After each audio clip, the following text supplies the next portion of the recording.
کل میں نے اشارہ کر دیا تھا کہ قرآن حکیم میں سورۃ البلد کے بعد چار جو سورتیں ہیں ان کو ایک مشترک عنوان ان کے لیے میں نے تجویز کیا ہے، چہار سورہ نور و ظلمت۔ ان چار سورتوں کے شروع میں قسمیں ہیں، چنانچہ پہلی سورت میں قسموں کا حصہ بہت بڑا ہے، جیسے ہم نے پہلے دیکھا تھا سورہ تکویر میں اذا الشمس کورت سے چل کر 13 آیتیں چلی تھی، اور اس کے بعد ایک آیت آئی تھی جس پر کہ ان سب چیزوں کو جا کر پھر مرکوز کیا گیا، علمت نفس ما احضرت۔ لیکن سورہ انفطار میں صرف 4 آیتوں کے بعد وہ مضمون آیا اور زیادہ کھل گیا۔ وہی ترتیب یہاں ہے۔ اس میں یہ دیکھیے کہ 8 آیتیں آئیں گی کہ جس میں قسمیں ہیں، اور 2 آیتوں میں پھر جواب القسم ہے، کس بات پر قسم کھائی گئی ہے، اور وہ بڑا مرکزی مضمون ہے، بنیادی مضمون ہے۔ اگلی صورت میں سورۃ اللیل میں قسموں والا حصہ کم ہو جائے گا اور وہ بنیادی مرکزی مضمون مزید کھلے گا۔ پھر اس میں سے جو ایک پہلو ہے اس مضمون کا وہ پھر اپنے نقطۂ عروج کو پہنچے گا سورۃ الضحیٰ میں۔ اس طرح تدریجاً یہ مضمون آگے بڑھ کر مکمل ہو رہا ہے۔ والشمس وضحاها، قسم ہے سورج کی اور اس کی دھوپ کی۔ والقمر اذا تلاها، اور قسم ہے چاند کی جبکہ وہ اس کے پیچھے آتا ہے۔ تلاہا، تلا یتلو، پیچھے آنا، فالو کرنا۔ قرآن مجید کی تلاوت کا لفظ بھی اسی لیے، پڑھنے کے لیے تلاوت کیا ہے کہ آپ اس کے ٹیکسٹ کو فالو کر رہے ہوتے ہیں۔ بسا اوقات انگلی بھی ساتھ چلتی ہوتی ہے، جو زیادہ ماہر نہیں ہوتے ان کو دیکھا ہوگا کہ وہ کہیں ایسا نہ ہو کہ اس سطر کو چھوڑ کے اس پہ آ جائے، انگلی ساتھ چلاتے ہیں۔ اور اسی سے پھر یہ کہ اس کا اس قدر معنی پیدا ہو گئے کہ قرآن مجید پڑھنے کا جو حقیقی مقصد ہے اسے فالو کرنا ہے، اس پر عمل کرنا ہے، اس کا اتباع کرنا ہے۔ اس اعتبار سے بہترین لفظ جو ہے وہ اختیار کیا گیا، لیکن لغوی معنی اس کے کیا، کسی کے پیچھے آنا۔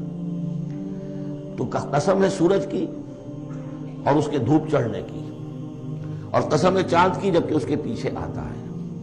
والنہار اذا جلاھا، اور قسم ہے دن کی جبکہ وہ اس کو روشن کر دیتا ہے۔ اگرچہ شکل تو یہ ہے کہ سورج سے دن روشن ہوتا ہے، لیکن یہاں اس میں بہت لطیف نقطہ پیدا کیا ہے کہ دن ہوتا ہے تو ہمیں سورج نظر آتا ہے، تو گویا کہ دن نے سورج کو نمایاں کیا ہے۔ اس لیے کہ آگے اس کا ہم بدن آ رہا ہے واللیل اذا یغشاھا، اور قسم ہے رات کی جبکہ وہ اس کو یعنی سورج کو ڈھانپ لیتی ہے۔ سورج کو رات نے ڈھانپ لیا، دن نے گویا کہ اس کو نمایاں کر دیا۔ والسماء وما بناھا، اب دیکھیے جوڑے جوڑے آ رہے ہیں یہ، سورج اور چاند، دن اور رات۔ والسماء وما بناھا، اور قسم ہے آسمان کی اور جو اسے بنایا، تعبیر کیا۔ والارض وما طحاھا، اور قسم ہے زمین کی جبکہ اس کو پھیلا دیا، بچھا دیا، بچھونا بنا دیا۔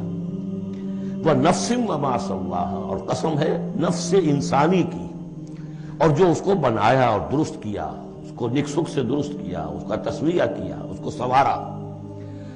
فألہمہا فجورہا وتقواہا، یہاں تک کہ اس کے اندر نیکی اور بدی کا علم الہامی طور پر رکھ دیا، الہام کر دیا اسے، اس کا فجور بھی اور اس کا تقوی بھی۔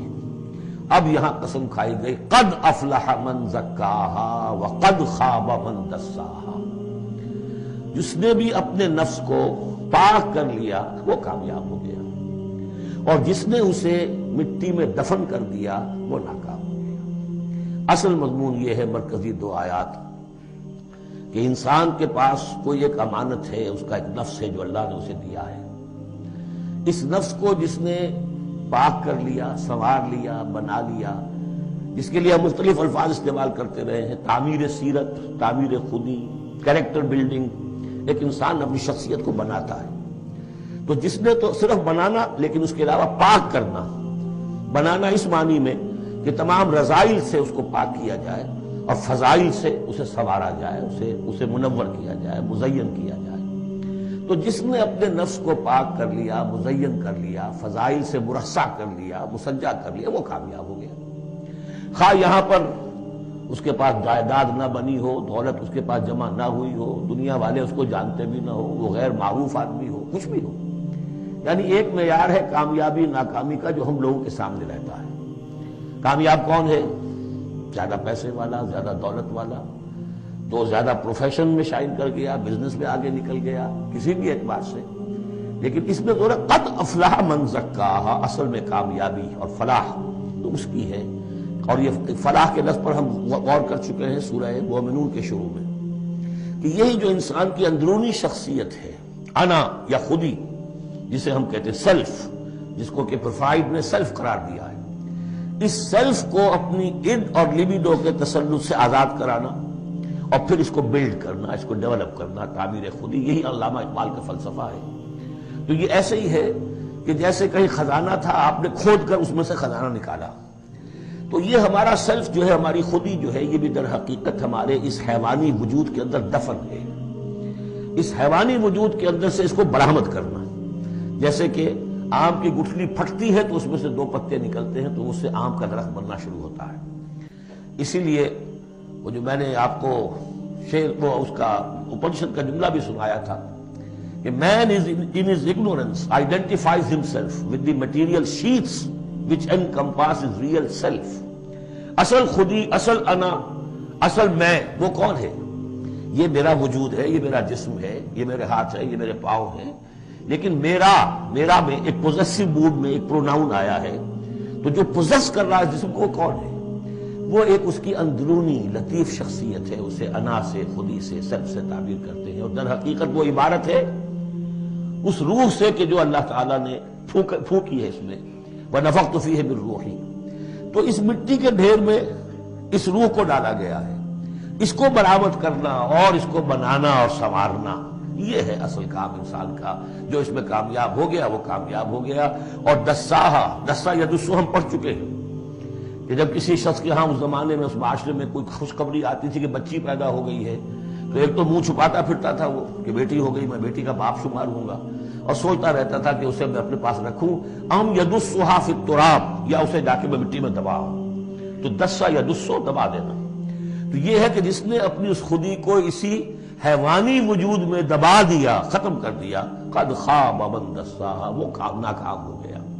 اب اس حقیقت پر ایک تو میں نے آپ کو نوٹ کرایا تھا کل کہ سورۃ الاعلیٰ پڑھتے ہوئے میں نے کہا تھا کہ بعض مضامین جو ہیں جو ان صورتوں میں آ رہے ہیں وہ سورۃ الاعلیٰ میں ان کی اصل جڑ پڑ چکی ہے. اور اس کی آخری 6 آیتیں جو ہیں وہ کیا ہے؟ قد افلح من تزکا وذکر اسم ربہ فصلی بل تؤثرون الحیاۃ الدنیا والآخرۃ خیر وابقی ان ھذا لفی الصحف الاولی صحف ابراہیم وموسیٰ. قد افلح من تزکا، جس نے پاکیزگی حاصل کر لی وہ کامیاب ہو گیا. یہاں اسے مزید کھولا کہ اس کا برعکس کیا ہے؟ قد افلح من زکاہا وقد خاب من دساہا. اس پر گواہیاں لائی گئی ہیں کہ جیسے تمہیں پوری اس کائنات میں تضادات نظر آتے ہیں، رات ہے، دن بھی ہے، آسمان ہے بلند، زمین ہے پست. بالکل اسی طریقے سے انسان کا معاملہ بھی یہ ہے کہ اگرچہ ویسے تو شکل و صورت میں سب تقریباً ایک جیسے انسان ہیں، ہیومن بینگز ہیں، لیکن 2 مختلف قسم کے راستوں پر یہ چل رہے ہیں. ایک راستہ وہ ہے کہ یہی حیوانی نفسانی خواہشات اور اسی کے اندر پوری زندگی جو ہے گزار دی اور اپنے اس اصل روح ربانی کو، اپنی اصل امانت الہیہ کو دبا دیا، گویا کہ چلتے پھرتی قبر بن گئے. اس کے لیے حیوان انسان چل رہا ہے، لیکن وہ انسان جو ہے وہ روحانی وجود اس کا، وہ اس کے اندر دفن ہو چکا ہے. تو قد خاب من دساہا قد افلح من زکاہا. اس پر یہ ساری قسمیں کھائی گئیں. سورج ہے تو اس کے ساتھ چاند ہے، دن ہے تو اس کے ساتھ رات ہے، اسی طریقے سے آسمان ہے تو اس کے ساتھ زمین ہے. اور یہ جو نفس انسانی ہے اسے اللہ نے بڑا سنوارا ہے، بنایا ہے. اس نفس کے اندر بھی ایک ودیت کر دیا ہے نیکی اور بدی کا شعور. یہاں لفظ روح نہیں آیا، نوٹ کر لیجئے اسے، وَنَفْسٍ وَمَا سَوَّاهَا. یعنی جو یہ نفس انسانی ہے اس کے اندر بھی ایوولوشن ہوئی ہے. یہ نفس جو ہے ایڈو یا لیبیڈو، یہ گدھے میں بھی ہے، کتے میں بھی ہے، گھوڑے میں بھی ہے، چمپینزی میں بھی ہے، لیکن یہ سارا نفس کا بھی تو ایوولوشن ہوا ہے.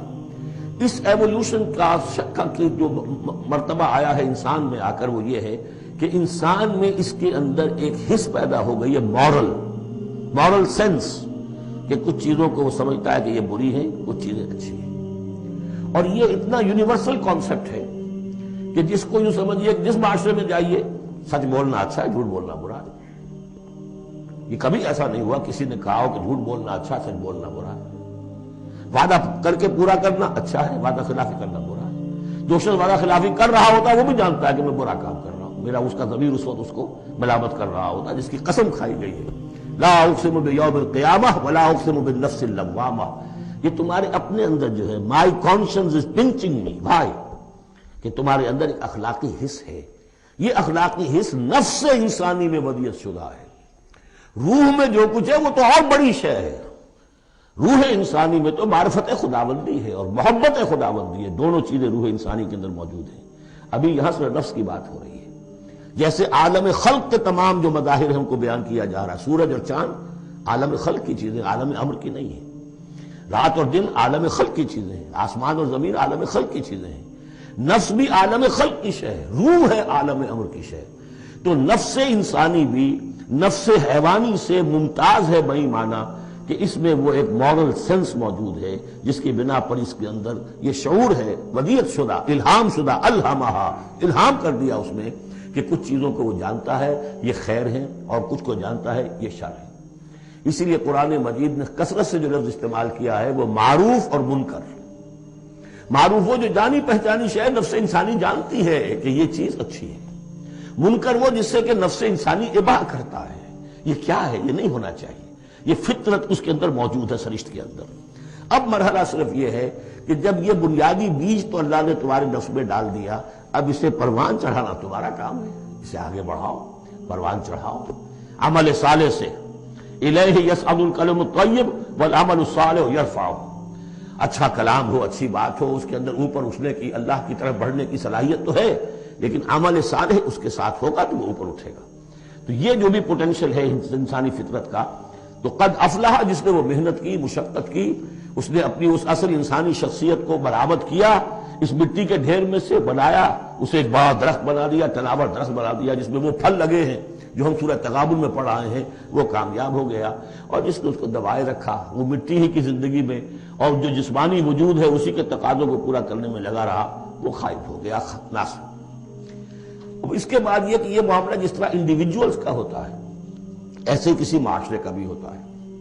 معاشرے میں بھی کچھ لوگ ہوتے ہیں کہ جو خیر کی طرف بلانے والے، کچھ ہوتے ہیں کہ جو بدی کی طرف بلانے والے، جس طریقے سے فرد کے اندر موجود ہے اسی طریقے سے پھر اس کے اندر بھی اگر ایک قوم کا اجتماعی ضمیر جو ہے وہ زندہ رہے اور امر بالمعروف نہی عن المنکر کا فریضہ وہاں سر انجام دیا جاتا رہے تو معاشرے کی خیر ہوگی۔